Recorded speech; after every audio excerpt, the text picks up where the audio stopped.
আমরা প্রতিনিয়তই ভাবি, আমি না থাকলে হয়তো দুনিয়ার অনেক কিছুই আটকে যাবে। কিংবা মানুষ আমাকে ছাড়া একা হয়ে পড়বে। কিন্তু একটু গভীরভাবে চিন্তা করলে দেখা যায়, আমাদের এই অহংকার কতখানি বা অর্থহীন। একদিন ঠিকই আমাদের নামের পাশে মরহুম শব্দটি বসে যাবে। আমাদের আপন মানুষগুলো কিছুদিন আফসোস করার পর তারা তাদের সেই চিরচেনা ব্যস্ততার জীবনে ফিরে যাবে। আসলে দুনিয়াতে কেউই আমরা কারো উপর অপরিহার্য নই।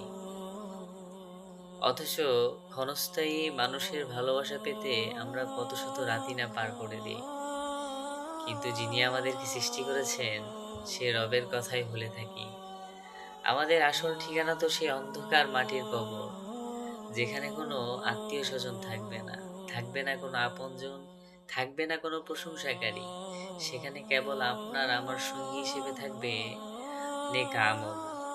তাই ক্ষণস্থায়ী ভালোবাসার পেছনে না ছুটে যদি আমরা চিরস্থায়ী ওই অন্ধকার ঘরের জন্য প্রস্তুতি নিতে পারতাম, তবেই মনে হয় আমাদের জীবনটা আসলেই ধন্য হতো।